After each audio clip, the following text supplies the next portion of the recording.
Welcome to the Jenna Ellis Show, sponsored by Legacy Precious Metals. There has never been a better time to invest in precious metals. Visit legacypminvestments.com. That's legacypminvestments.com.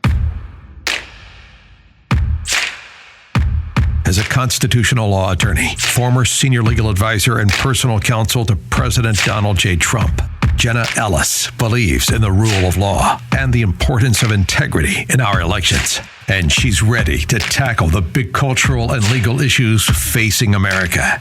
This is the Jenna Ellis Show. Here is your host, Jenna Ellis.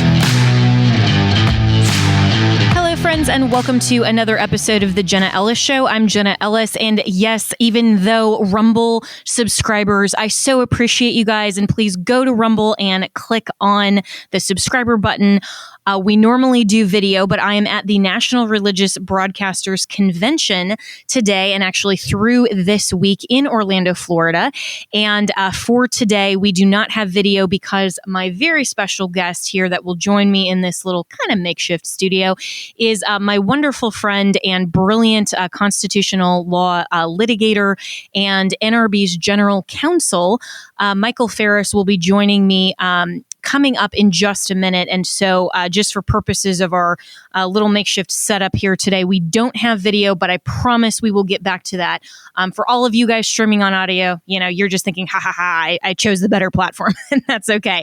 But first, before we get into that conversation with Mike Farris that I actually think you're going to find really fascinating, because we need to seriously contemplate what religious liberty means, what free exercise of religious freedom means, what freedom of speech means, not only in the context of the U.S. Constitution, how it was originally contemplated, but also from a 2023 and beyond vantage point, with new platforms and new media that will help us convey our message. And so how does that apply to what we are encountering in our culture today with this kind of new religion of wokeism? So Mike and I are going to get into all of that.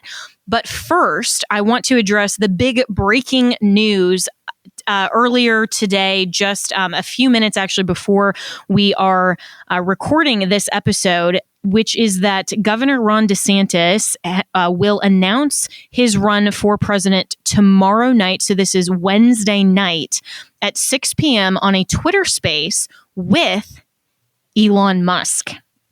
So it is happening.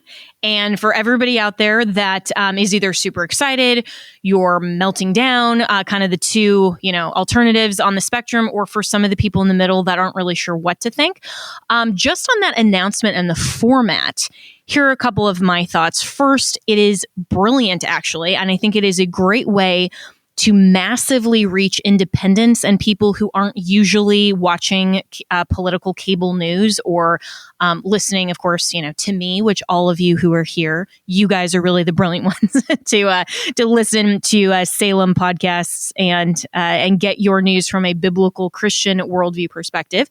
But for the people who aren't usually watching, and for the independents and maybe the people who kind of pay attention to politics generally, but they're not as really the deep dive daily, and they kind of don't live and breathe politics like someone like I do, and some of you that listen, this is a great way to reach those independents. And what we've learned over the last few elections, including the midterms, and especially for a primary, and I think this is what's key for a primary, getting people registered to vote, turning out the vote, and actually turning out more of these people who either aren't registered, haven't voted before, or they're registered and they haven't cared about a primary.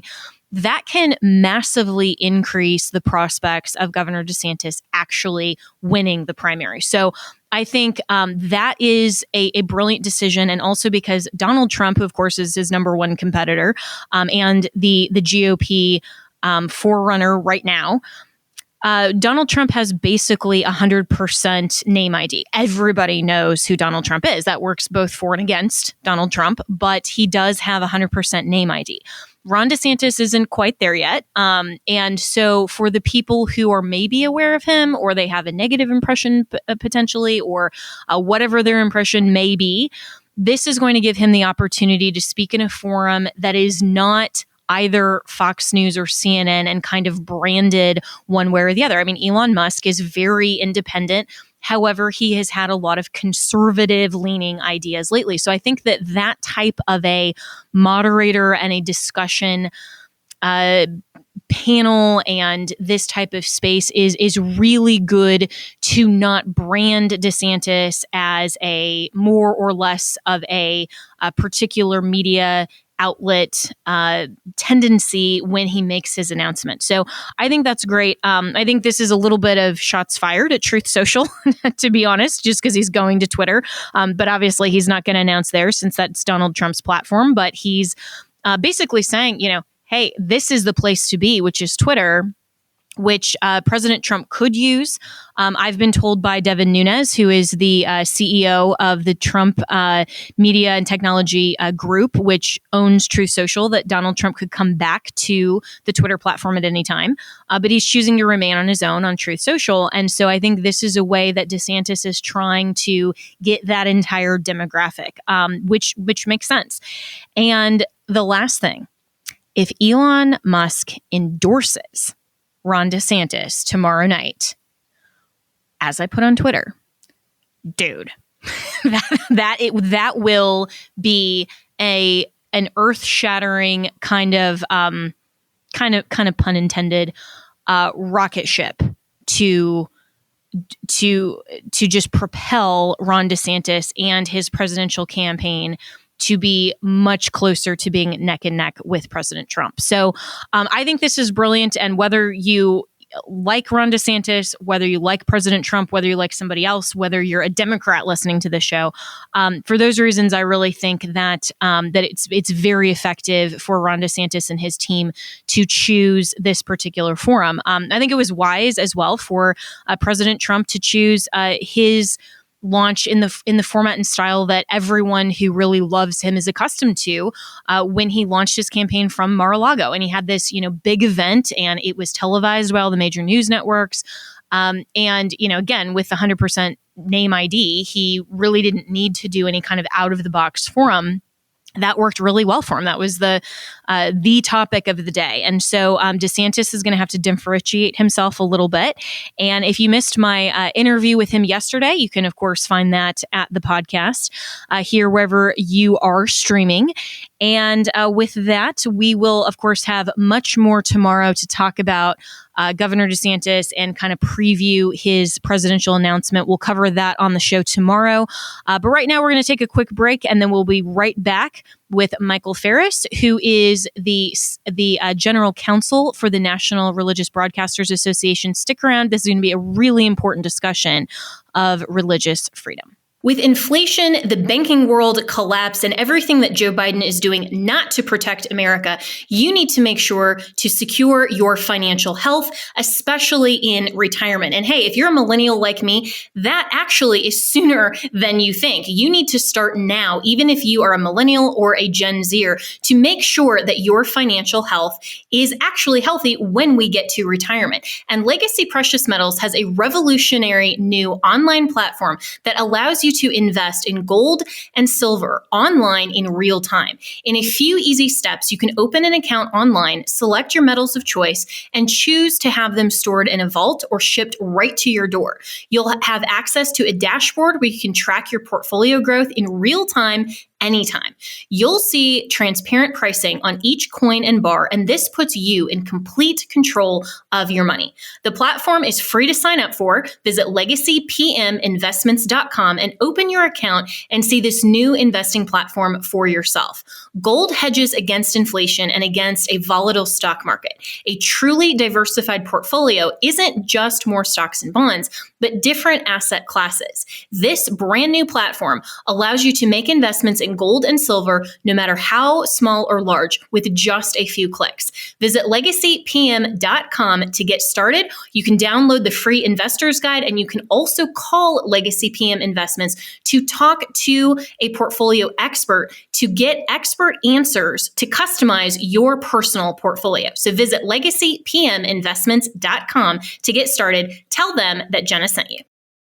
All right, so joining me now on a very separate note than the 2024 very hotly contentious primary, we're going to turn to a different, I think, hotly contested issue that has really been hotly contested since the founding of our nation, and that is religious liberty. So I am here at the National Religious Broadcasters Association, and am very pleased to be joined by my good friend, mentor, a brilliant constitutional law litigator, and the general counsel of the NRB, Michael Farris. So, Mike, thanks so much for joining me. It's a pleasure to be with you, Jenna. Yeah, so we're here at really the first kind of big day of NRB, and this is all about making sure that we are protecting liberties, which of course include our first liberties, freedom of speech and free exercise of religion. So, from just a foundational standpoint, I think a lot of people have different ideas of what that means, and conservatives even kind of buy into this false notion of separation of church and state, the Establishment Clause. So, from a constitutional perspective, give me just kind of an overview of how people should correctly think about this. Well, there's two religion clauses in the First Amendment. There's the Free Exercise Clause, and then there's the Establishment Clause. One is to protect your ability to act out your faith, not just on Sunday, but every day of the week in every context of life. And the Establishment Clause is a limitation on how close the government can become to an official state church. So the Establishment Clause, the most important thing that it does is it prohibits the federal government from having a state church. There are secondary things that relate to that. The government can't coerce you to participate in any religious kind of ceremony. And so if there was a law that said you had to baptize your kids, in infant baptism, like Massachusetts had as a colony in the 1600s, which was the death penalty if you didn't do that, which I would have been subject to the death penalty because I believe in believers' baptism, then I would have been subject to an establishment of religion for that particular law. And so the Establishment Clause is about no state church and no coercion along those lines. And so just merely having laws that parallel religious ideas, for example, that's not an establishment of religion. In fact, you can't have laws that don't do that. So the Free Exercise Clause is where the government tries to either force you to do something that God forbids you to do, or prohibits you from doing something that God requires you to do. So the example of that would be being forced is Jack Phillips being forced to make a cake and design it and decorate it that has the message that same-sex marriage is a good idea. Jack cannot be forced to do that with consistent with the original understanding of the Free Exercise Clause. My wife and I were convinced that God wanted us to homeschool our kids. So God, we believe, required us to do that. And the state of Washington, where we started homeschooling, could not constitutionally say, no, you can't homeschool your kids, because that would be prohibiting us from obeying God in that particular area of our life. And so those are the basic parameters, and properly understood, it gives great protection. Now, one of the things on the free exercise side is people say, well, you shouldn't be able to do just anything in the name of the free exercise of religion, because you could abuse that. That's true. But the proper limitation, from my perspective, is the moral law of God. You can't use the moral law of God on freedom, which I believe that religious freedom comes from the moral law of God, which says God, not government, has jurisdiction over the heart, soul, and mind of man, because Jesus said, render unto Caesar the things that are Caesar's, render unto God the things that are God, and the heart, soul, and mind belong to God, not Caesar. And so the government can't invade that space, but you can't mean you take that and commit child sacrifice with it, or justify murder or burglary or rape or anything else you want to try to. The moral law of God is the boundary that says it's not absolute. You can't do these wicked things in the name of religion. And that limitation and those contours make so much sense when you think about the founding of our country and you think about any just and upright society. You have to have contours and parameters to say what is permissible and what is prohibited.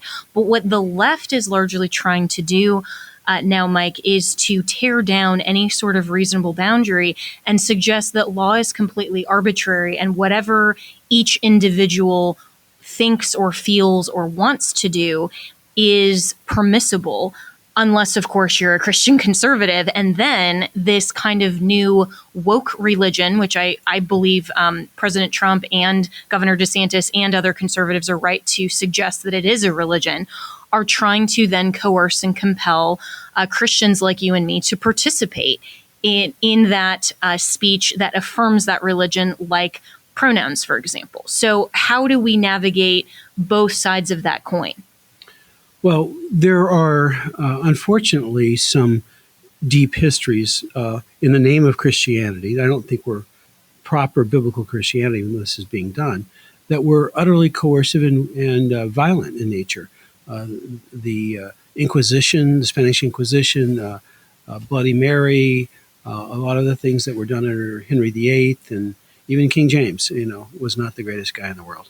He killed people for their faith as well, including the early Baptists got killed under King James. But that kind of coercive religion has nothing to do with the religion that flowed out of the Great Awakening, because frankly, those sources of claimed Christianity didn't focus on, didn't emphasize, and probably didn't even believe in, you must be born again. And that was the message of the Great Awakening. Every individual has to be born again. It doesn't matter what ceremonies you do. It doesn't matter what doctrinal statements you sign. You must be born again. And that was the key that unlocked the real advent of religious liberty in this country. Now, there were remnants who believed that, who advocated for religious liberty in the midst of the horrible persecutions back in England and other parts of Europe. But the American experience was largely shaped by the Great Awakening and that belief. And so we went from a toleration society, which is you can differ from the Church of England, but not very much. There was actually 5 particular articles you were allowed to differ in an A or B toggle switch kind of way. It wasn't just any way you wanted, but very limited differences. So you can differ, not too much. And what freedom of religion says, the government has no jurisdiction over the heart, soul, and mind of man. They can't make heresy. And what the woke companies are doing, and I mean that literally, the Googles and the insurance companies and the banks that are enforcing their woke philosophy on their customers and their clients and the people that use their websites, they're saying, you will believe what we say or we'll silence you. We'll punish you. We'll kick you out of our bank. We'll kick you out of our insurance company. We'll silence your message on Google. That's the equivalent of a heresy trial, is when there are punishments for saying the wrong thing or believing the wrong thing. You're in a system that has erected a standard of orthodoxy, and the outsource of the violation is the effect of a heresy trial. So we're not seeing people being burned at the stake yet, although in Loudoun County, Virginia, where I live, there are people that have called out my church. I'm a member and an elder at Cornerstone Chapel in Leesburg, Virginia, and they've called out my church, and they advocate curb stomping people that disagree with them on what's going on in the public schools. And someone said, we should just kill them. I mean, they're openly advocating deadly violence against people who don't agree with them. They are the totalitarians, and totalitarianism, ultimately, if you start with man's reason as the measure of all things, you enter a path that sooner or later that culture ends up in a totalitarian standard. Because if man's the measure of all things, you live in chaos. And chaos has to be controlled somehow. And totalitarianism is the only way to control chaos when you throw off God. Yeah, so well said. And one of the other forums as well that has been coerced and censored and silenced, of course, is social media and all the social media platforms. And in fact, NRB is now a party to a lawsuit that is attempting to rightly and properly curb censorship on social media platforms with this litigation out of the state of California. So talk a little bit about that and why it's important precedent. California has recently passed a law that requires all social media companies of a certain size, and the definition of a social media company is, do you let people create profiles and talk to each other? If you do that and you're of a certain size, then you have to give out all this information. They basically say, collect information about hate speech, about radicalization, about disinformation, about misinformation. And basically, it all boils down to none of those terms are defined in the law. Of course, because that's what the left loves to do, is vagueness. Right. And so they it means don't say something the California Attorney General doesn't like. And the penalties for failure to report and police these things is $15,000 a day per instance. And so, and it's 10 times that, $150,000 if it's repeated and willful. And so it's a way to get the Facebook and the other social media companies to do what they already want to do, and that is censor the internet along the lines of the political philosophy of the Attorney General of California. And there's nothing that's more clearly a violation of the First Amendment and free speech than that I've ever heard of in my entire life. I think this should be, it should be, if justice and the original intent of the Constitution was prevailing, it should be easy to win this case. But, we're in California litigating, so it's not going to be easy necessarily.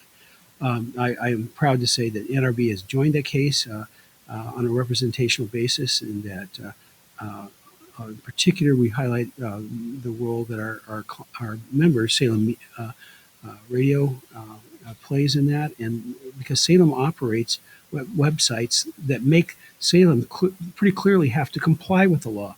Other plaintiffs, the wonderful Babylon Bee, who I just adore, they're a plaintiff, as is Tim Pool and Minds Incorporated.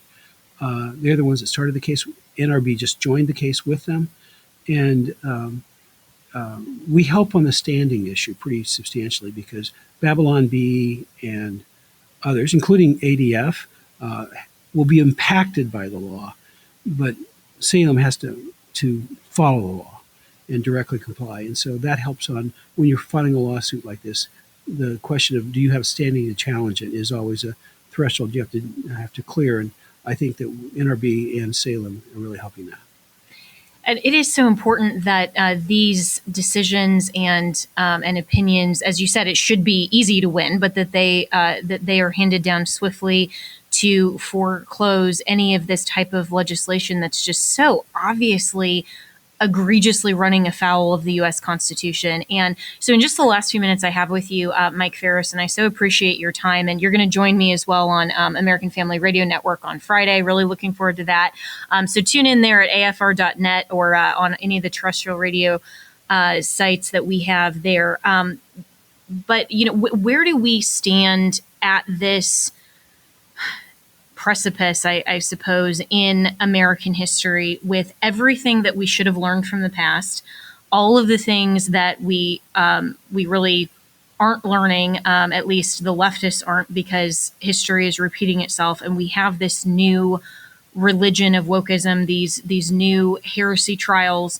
How do we as Christian conservatives move forward in terms of protecting and preserving our American experiment in the best way, other than obviously your work that you're doing is so significant, but for the average person who isn't a brilliant lawyer like you, what can we all do to help this? I'm going to tell you a story. That's my answer. In 1984, I was trying a criminal case in San Diego County, California.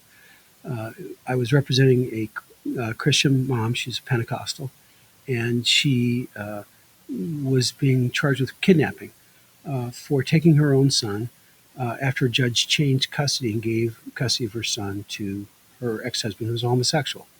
And there was a lot of history behind that. But the reason I'm telling you the story is because when I'm picking the jury, I asked every juror in the whole entire panel, do you know a born-again Christian? Do you know a homosexual? This is San Diego, 1984. The year of my birth, yeah. To give people a perspective on this. All right. You were even younger than that. You're very kind. But every juror, no homosexual. One juror, no born-again Christian.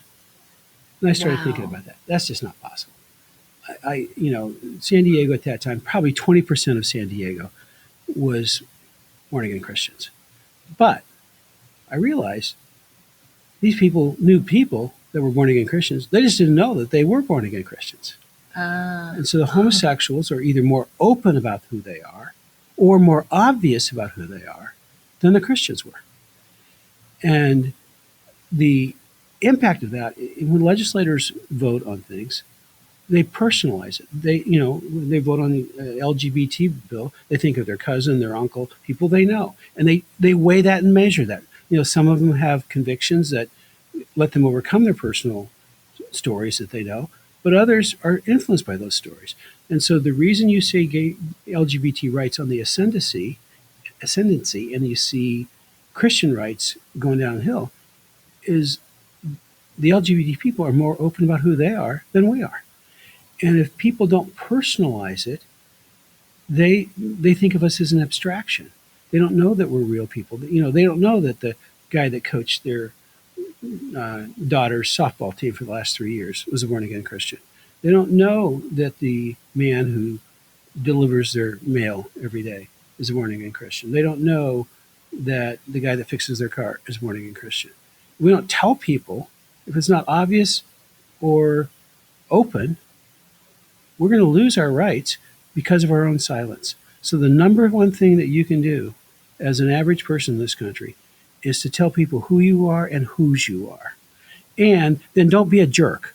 That actually live out your faith according to the testimony that is befitting a witness and advocate. That's a much more eloquent way than saying don't be a jerk, but it means the same thing. Same thing. Yes. And so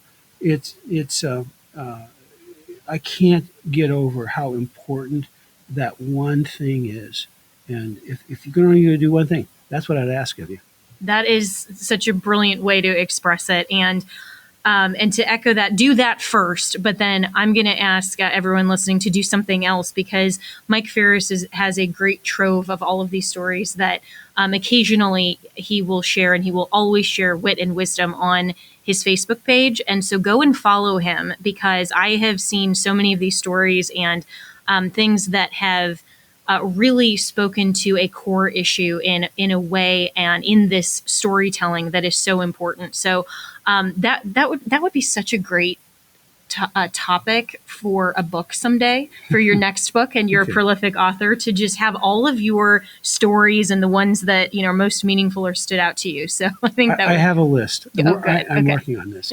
In all his spare time, when he's not. By the way, the Facebook page is Michael Farris. So if you want to come look for me. Yeah, because the guy named Mike Farris is probably somebody you don't want to follow. So it's Michael Farris on that. But I call you Mike. And Mike, thank you so much for your time today. And we will be praying for the success of that lawsuit and the continued courage of everyone in this country who is a sincere born-again Christian to stand with courage, to live out our faith, and to exercise our first freedoms, because that is how we fulfill the Great Commission, and why our first freedoms are freedom of speech, free exercise of religion, and free freedom of the press, and free association. So we can speak together openly in the public square and on media about truth. And that's why we do all of this each and every day. So thank you so much. God bless you, Jenna. I appreciate you and proud of you. Have you ever picked up a towel set because it felt so soft in the store, but then when you leave and you go to use it, it's not really that absorbent? It's basically a towel that is leaving you out to dry. That's why MyPillow has developed the MyPillow towels that actually work. I know, it's totally mind-blowing. Towels that actually dry you. Their 6-piece towel set includes 2 bath towels, 2 hand towels, and 2 washcloths. They come in a variety of colors.